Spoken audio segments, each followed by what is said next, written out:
துதிக்கிறேன் ஐயா. அப்பா பிதாவே சோத்திரம், இயேசுவே சோத்திரம், பரிசுத்த ஆவியானவரே உமக்கு கொடான கொடி நன்றி பலி செலுத்தி உம்மை உயர்த்தி போற்றுகிறோம் ஐயா. வாழ்த்தி வணங்குகிறோம். இந்த நாளை ஆசீர்வதித்து கொடுங்க. பாடல்களும் வார்த்தையும் ஆண்டவரே பிள்ளைகளுக்கு ஆசீர்வாதமாக இருக்கட்டும். இயேசுவின் நாமத்தை கேட்கிறேன் நல்ல தகப்பனே, ஆமென். தாவீதின் குமாரன் இயேசு பிறந்தார், பூமி எங்கும் சந்தோஷமே. பிறந்தார் பிறந்தார் இயேசு பிறந்தார், சந்தோஷம் சந்தோஷமே. தாவீதின் குமாரன் இயேசு பிறந்தார், பூமி எங்கும் சந்தோஷமே. பிறந்தார் பிறந்தார் இயேசு பிறந்தார், சந்தோஷம் சந்தோஷமே. பெத்லகேம் என்னும் ஊரினிலே இரட்சகர் இயேசு பிறந்தாரே. பெத்லகேம் என்னும் ஊரினிலே இரட்சகர் இயேசு பிறந்தாரே. உலகம் எங்கும் சந்தோஷம் தந்திட இயேசு ராஜா பிறந்தாரே. உலகம் எங்கும் சந்தோஷம் தந்திட இயேசு ராஜா பிறந்தாரே. தாவீதின் குமாரன் இயேசு பிறந்தார், பூமி எங்கும் சந்தோஷமே. பிறந்தார் பிறந்தார் இயேசு பிறந்தார், சந்தோஷம் சந்தோஷமே. உத்தமனாய் நாம் வாழ்ந்திடவே இயேசு பூமியில் பிறந்தாரே. உத்தமனாய் நாம் வாழ்ந்திடவே இயேசு பூமியில் பிறந்தாரே. சாத்தானின் சூழ்ச்சியை செயலிழக்க இயேசு பூமியில் பிறந்தாரே. சாத்தானின் சூழ்ச்சியை செயலிழக்கவே இயேசு பூமியில் பிறந்தாரே. தாவீதின் குமாரன் இயேசு பிறந்தார், பூமி எங்கும் சந்தோஷமே. பிறந்தார் பிறந்தார் இயேசு பிறந்தார், சந்தோஷம் சந்தோஷமே. மண்ணுலக பாவங்களை மன்னிக்கவே இயேசு வந்தார். மண்ணுலக பாவங்களை மன்னிக்கவே இயேசு வந்தார். பிறந்தார் பிறந்தார் இயேசு பிறந்தார், பூமி எங்கும் சந்தோஷமே. அல்லேலூயா. பிறந்தார் பிறந்தார் இயேசு பிறந்தார், பூமி எங்கும் சந்தோஷமே. தாவீதின் குமாரன் இயேசு பிறந்தார், பூமி எங்கும் சந்தோஷமே. பிறந்தார் பிறந்தார் இயேசு பிறந்தார், சந்தோஷம் சந்தோஷமே. ஆமென் அப்பா. ஆண்டவரே இயேசுப்பா, நீர் இந்த பூமியில பிறந்ததுனால மிகுந்த சந்தோஷம் அப்பா. சமாதானத்தையும் சந்தோஷத்தையும் தருவதற்காகவே இந்த பூமியில பிறந்து எங்கள் பாவங்களை எல்லாம் மன்னித்திரைய உத்தமமாய் வாழ்ந்திட கிருபை செய்கிறவரே. சாத்தானின் சூழ்ச்சிகளை செயலிழக்க செய்த தேவனையா. அவன் தந்திரங்கள் ஆண்டவரே, அவன் யோசனை நினைவுகளை எல்லாம் அபத்தம் பண்ணி போட்ட தேவனையா. லூசிபர் அவன் கூட்டம் அவன் சேனைகளை ஆண்டவரே அப்பா நிர்மலமாக்கி போடுங்கப்பா. அப்படியாக ஒப்பு கொடுக்கிறோம். இந்த நாளை ஆசீர்வதிங்க ஆண்டவரே அப்பா. படிக்கிற பிள்ளைகளுக்கு நல்ல ஞானத்தை கொடுங்க. எங்கள் தேசம் ஆசீர்வாதமாக இருக்கட்டும். அழையினாலும் ஆண்டவரே அப்பா எந்த சேதமும் வராதபடி பாதுகாத்து கொள்ளுங்க. படிக்கிற பிள்ளை நல்ல ஞானத்தை தாங்க. சிறு பிள்ளைகளுக்கு அப்பா என்னிடத்தில் வரவிடுங்கள் என்று சொன்னீங்களையா. இந்த சிறு பிள்ளைங்கள் ஊழியத்தை ஆசீர்வதிக்கும்படியாக ஜெபிக்கிறோம். தேசம் முழுவதுமாக நாங்கள் ஒப்பு கொடுக்கிறோம் ஐயா. உண்மை அறியாத ஜனங்கள் உண்மை அறியணும் தகப்பன். ஆண்டவரே அப்பா சினிமா என்னால ஆண்டவரே பிள்ளைகள் அநேக பிள்ளைகள் ஆண்டவரே கெட்டு போகிறாங்க ராஜா. அதெல்லாம் ஆண்டவரே அப்பா நீர் அல்லேலூயா. அதுலேருந்து பிள்ளைங்களை விடுதலை ஆகணும். குடியினால் போதை பசத்துக்கு அடிமையாகாதபடி பிள்ளைகளுக்கு பாதுகாப்பை கொடுக்கும்படியாக ஜெபிக்கிறோம். அல்லேலூயா. சோத்திரம் சோத்திரம் சோத்திரம் சோத்திரம் அடை போக்களை வளர்க்கணும். சமூகம் இருக்கட்டும்படியாக ஜெபிக்கிறோம். பஞ்ச பட்டயம் கொள்ளை நோய் தேசத்தில் வரவே கூடாது ஐயா. இந்த வருட அப்பா கடைசி நிமிடம் வரைக்கும் நாங்கள் ஒப்பு கொடுக்கிறோம் ஆண்டவரே. கிருபை சூழ்ந்து கொள்ளட்டும். வார்த்தை மூலமாக நீங்கள் வெளிப்படுங்க. இப்போது வியாதியினால், வறுமையினால், நாசமோசப்பட்டையினால் துக்கத்தோடு இருக்கிற மக்களுக்கு ஆண்டவரே வார்த்தை வெளிச்சமாக இருக்கட்டும். வார்த்தையே நமக்கு விடுதலை கொடுக்கறதா இருக்குது. அப்படியாக அந்த வார்த்தையை கேட்டு நடக்கிறவர்கள் பாக்கியம் பெற்றவர்கள் என்று சொல்லியிருக்கீங்க. வெளிச்சத்தின் பிள்ளைகளாக மாற்றுங்க. இயேசுவின் நாமத்தை கேட்கிறேன் நல்ல தகப்பனே, ஆமென். கர்த்தருக்கு ஸ்தோத்திரம். பிரியமானவர்களே, இந்த உலகத்தில் செல்வம் செல்வம் அப்படின்னு சொன்னால் ஆஸ்தி. கர்த்தருக்கு ஸ்தோத்திரம். அவங்கள தான் என்ன சொல்லுவாங்க? ஐஸ்வர்யவான் அப்படின்னு சொல்லுவாங்க. ஐஸ்வர்யவான்னாக்கா ஏதோ ஓரளவுக்கு பணம் வச்சுக்கிறவங்கள இல்லை, நிறைய பணம் வச்சுருக்கணும், அளவுக்கு மிஞ்சின பணம் இருக்கணும். அவங்கள தான் என்ன சொல்லுவாங்க? ஐஸ்வர்யவான் அப்படின்னு சொல்லுவாங்க. அல்லேலூயா. ஆனால் பைபிள் என்ன சொல்லுது? அவன் அதை தெரிஞ்சுக்கணும். நம்ம ஐஸ்வர்யன் ஆகிறதுக்கு எப்படி நம்ம ஐஸ்வர்யன் ஆக முடியும் அப்படின்றத பைபிள் நமக்கு சொல்லிக் கொடுக்கும். நீதிமொழிகள் புத்தகத்தில் 10வது அதிகாரத்தில் 22வது வசனம் சொல்லுது. நான் வாசிக்கிறேன். கர்த்தரின் ஆசீர்வாதமே ஐஸ்வர்யத்தை தரும், அதனோடு கூட அவர் வேதனையை கூட்டார்னா கூட்ட மாட்டார். இன்னைக்கு பார்த்தீங்கன்னா உலக பிரகாரமாக உள்ள ஐஸ்வர்யவான்களுக்கெல்லாம் என்ன உண்டு? வேதனை உண்டு. வேதனை இல்லைன்னு சொல்லவே முடியாது. அல்லேலூயா. எவ்வளோக்கு எவ்வளோ பெரிய பணக்காரனாகணும் அவ்வளோக்கு எவ்வளோ அவனை பற்றி என்ன பண்ணுவாங்க? பேசத்தான் செய்வாங்க, தர்க்கம் பண்ண தான் செய்வாங்க. அல்லேலூயா. அதை ஒருத்தர் பழமொழி சொன்னார்.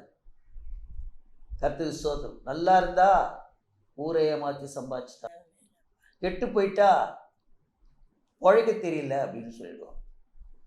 எப்படி பாருங்க, நல்லா இருந்துட்டாலும் ஊரை ஏமாற்றி சம்பாதிச்சிட்டான்னு சொல்லுவாங்க.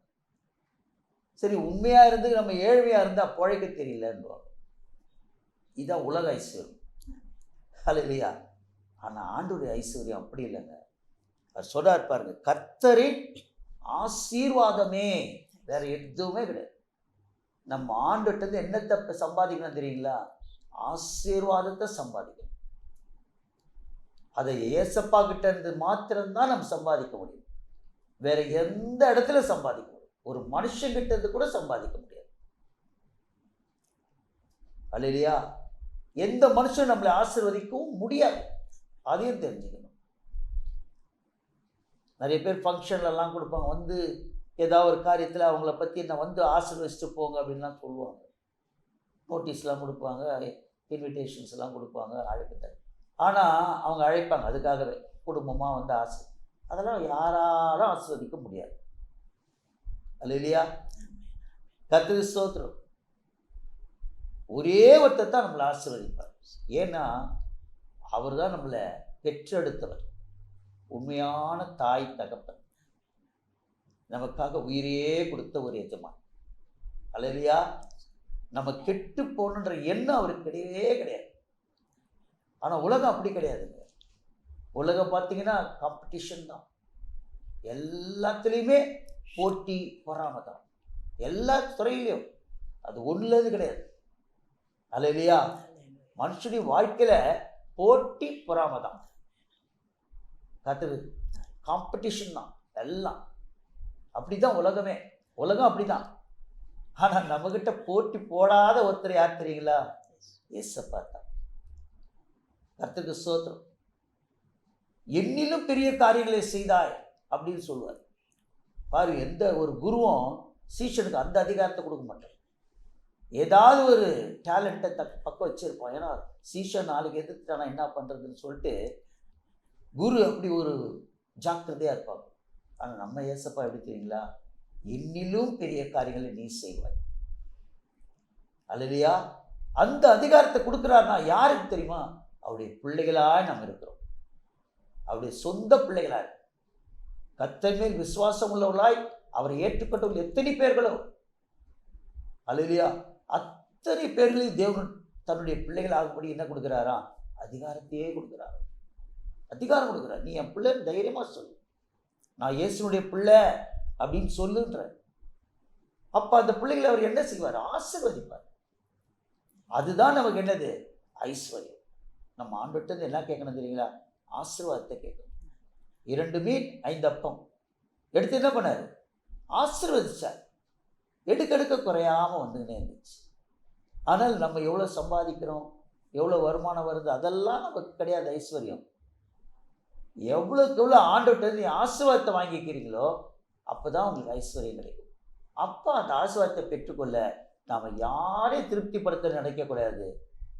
ஏசப்பாவைத்தான் திருப்திப்படுத்தணும், அவரைத்தான் சந்தோஷப்படுத்தணும், அவருக்கு தான் நாம் பிரியமாகவே வாழ கற்றுக்கணும்.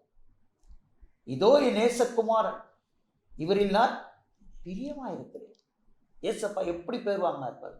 ஏன்னா உலகத்தில் வரும்போது அவர் எப்படி வந்தார்? மாம்சத்தில் வந்தார், மனுஷனாக வந்தார். முழுக்க ஒரு கடவுளாகவே வரல. வந்து என்ன பேர் வாங்கினார்? இதோ என் நேசகுமார், இவரில் நான் பிரியமாக இருக்கிறேன். பாருங்க, வாழ்ந்து காட்டினார் பாரு. மனுஷனை பிரியப்படுத்த முடியல அவரால். அவரை சிலுவையில் தான் அரைஞ்சாங்க. அல்ல இல்லையா? மனுஷனுக்காகவே வந்தார். ஆனால் கடைசியில் அவர் கிடைச்ச பரிசு என்னது? சிலுவை சாவு தான். ஆனால் ஏசப்பா பிதா என்ன சொன்னா தெரியுமா? இதோ என் நேசகுமார், பிரியமான பிள்ளை. அல்ல இல்லையா? அதனால தான் இன்னைக்கு அவர் எங்கே இருக்கிறார்? பரலோகத்தில் இருக்கிறார், பிதாவுடைய வலது பாரிசத்தில் இருக்கிறார். நமக்காக பரிந்து பேசிக்கொண்டு இருக்கிறார். நமக்கு ஜெபிக்கணும்னு சொன்னால் அவருக்கு ஒருத்தரால்தான் ஜெபிக்க முடியும். அவர் தான் உண்மையான அனுபவிச்சுக்கிறார். வேறு யார் மூலியம் நம்ம வந்து ஜெபம்லாம் வந்து கேட்கப்படாது. அல்ல இல்லையா? ஊழியக்காரங்கிட்ட ஜெபிச்சுக்கிறோம், அது வேற. ஆனாலும் நம்ம நேரடியாக ஜெபிக்கணும் அவர்கிட்ட. ஏசப்பா அப்படின்னு நீங்கள் பாருங்க. பரிசேயனும் ஜெபம் பண்ணா, ஆயக்காரனும் ஜெபம் பண்ணா.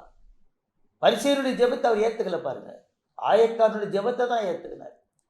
நீ எப்படி ஜெபிக்கணும் தெரிஞ்சு ஜெபிக்கணும். இல்லை, ஒரு அப்பா கிட்ட ஒரு குழந்தை, ஒரு 3 மாதம் 4 மாதம் குழந்தை பேச ஆரம்பித்தா எப்படி ஆசைப்படுவேன்? ஐயோ என் பிள்ளை பேச ஆரம்பிச்சிருச்சுன்னு. அந்த மாதிரி பேச்சு ததக்கா நீங்கள் ஆண்டவர்கிட்ட ஜெபம் பண்ணுங்க. ஆனால் உண்மையாக உள்ளத்துலேருந்து ஜெபம் பண்ணுங்க. ஏசப்பா எனக்கு இந்த காரியம் வேணும், எனக்கு இது தேவை, நான் இப்படிப்பட்ட சூழ்நிலை இருக்கிறேன், தைரியமாக கேளுங்க, கண்டிப்பாக செய்வார். என் நாமத்தில் நீ எதை கேட்டாலும் அதை நான் செய்வேன். ஆசீர்வாதம், அதான் ஆசீர்வாதம். அல்லேலூயா. நீங்கள் ஆதியாகமம் புத்தகத்தில் பார்த்தீங்கன்னா 24வது அதிகாரத்தில் 35வது வசனத்தை வாசிக்கிறேன், கேளுங்க.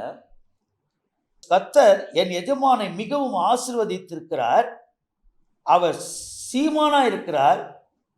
கர்த்தர் அவருக்கு ஆடு மாடுகளையும் வெள்ளியும் பொன்னையும் வேலைக்காரையும் ஒட்டகங்களையும் கழுதையும் கொடுத்திருக்கிறார்.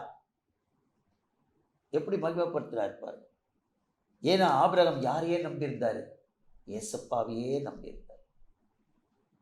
இப்ப பாருங்க, ஆபிரகாம் என்ன பண்றாரு? தன் ஊழியக்காரனை கூப்பிட்டு தன்னுடைய மகன் ஈசாக்குக்கு பெண் பார்க்க அனுப்புறார்.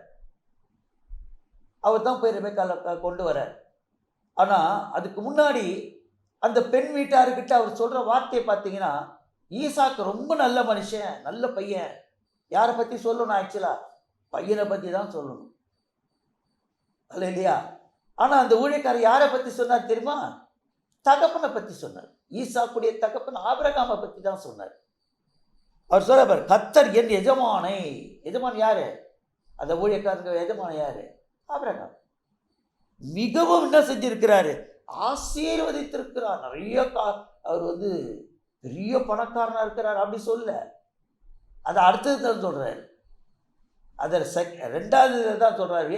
ஃபர்ஸ்ட் எடுத்தவனே அவரை பற்றி நான் சொல்றாரு, அவர் கர்த்தரால் ஆசீர்வதிக்கப்பட்டிருக்கிறார். அல்லேலூயா. பணக்காரனா இருக்கக்கூடாது நான் சொல்லவே வரல. இன்னைக்கு தான் நல்ல ஐஸ்வர்யம், நல்ல பணமாக இருக்கணும், உலக பிரகாரமும் நல்ல ஒரு பணக்காரராக இருக்கணும், அதெல்லாம் ஒன்று அது குறைய சொல்லலை. ஆனால் நீங்கள் ஆசீர்வதிக்கப்பட்டவங்களா, அதான் மிக முக்கியம். அல்லேலூயா. இயேசு ஏற்றுன்னு இருக்கிறீங்களா? இயேசுடைய ரட்சிப்பு உங்களுக்கு இருக்கிறதா? இயேசுடைய அபிஷேகம் உங்களுக்குள்ள இருக்குதா? இயேசுடைய கர்த்தத்துவம் அவருடைய தோளின் மேல் உங்களுடைய பாரங்களை இறக்கி வச்சிருக்கிறீங்களா? அதுதான் மிக முக்கியம். சொல்றாரு பாருங்க, எஜமானை பற்றி சொல்லும்போது என்ன சொல்றாரு பாருங்க, அவர் கர்த்தர் என் எஜமானை மிகவும் ஆசீர்வதித்திருக்கிறார். அவர் சீமானா இருக்கிறார், செல்வ சீமானா இருக்கிறார். கர்த்தர் அவருக்கு என்ன கொடுத்துருக்கிறார்? 2வது தான் சொல்றார், அவருக்கு ஆடு மாடுகளையும் வெள்ளியையும் பொன்னையும் வேலைக்காரரையும் வேலைக்காரியையும் ஒட்டகங்களையும் கழுதையும் கொடுத்திருக்கிறார். அதுக்கப்புறம் தான் அவருடைய உலக பிரகாரமான ஆசீர்வாதத்தை பற்றி சொல்றார். முதல்ல யாரை மகிமைப்படுத்துறோம்? ஏசப்பாவை தான் நம்ம மகிமைப்படுத்துறோம். எசேக்கியா செய்த தப்பும் அதுதான். உயிரே கொடுத்தார், 15 வருஷம் கூட்டி கொடுத்தார். அவரை விசாரிக்கிறதுக்கு எல்லா தேசத்துலேருந்து வராங்க. எல்லார்ட்டையும் எது சொன்னார்? தன்னுடைய ஐஸ்வர்யத்தை பற்றி தான் எடுத்து போய் காட்டினார். கஜானாவை தான் காட்டினார். யாரை பற்றி சொல்லலை. ஐயோ எனக்கு ஏசு உயிர் கொடுத்தாரு அந்த ஒரு வார்த்தை சொல்லவே இல்லை. கட்சியில் என்னாச்சு? அவர் அந்த பணத்தை அவருடைய சொந்த பந்தங்களோ அவருடைய பிள்ளைகளோ அப்படி யாருமே அனுபவிக்கலை. அவரோட ஓவர், அவருடைய வாழ்க்கையோட ஓவர். கட்சியில் நீ அவங்க பிள்ளைங்களாம் போய் எங்கே இருப்பாங்க? மற்றவங்ககிட்ட அடிமையாக தான் வேலை செய்வாங்கன்னு தான் சொன்னார். ஏன்னா அவர் யாரை மகிமைப்படுத்தலை? ஏசப்பாவை மகிமைப்படுத்தலை. நம்ம வாழ்க்கையில் முதல்ல ஐஸ்வர்யம் எதில் இருக்குன்னா ஆசீர்வாதம் என்ற ஐஸ்வர்யம். ஜெபம் பண்ணுவோமா? அன்பான தேவனே, அருமை இரட்சகரே, மகிமையான தேவனே, உயிருள்ள ஆண்டவரே, இரட்சகரே, இப்பொழுது கூட சத்தியத்தை அறியட்டும், சத்தியம் ஒரு விடுதலை ஆக்கட்டும். கர்த்தருடைய ஆசீர்வாதமே ஐஸ்வர்யத்தை தரும். அதனோடு கூட நீ வேதனை கூட்ட மாட்டீர் என்பதை அறியட்டும். பரிசுத்த ஆவியானுடைய ஒத்தாசுடன் நசரேயனாகிய இயேசு கிறிஸ்து நாமத்தினாலே கேட்கிறேன், ஜீவனுள்ள நல்ல பிதாவே, ஆமென்.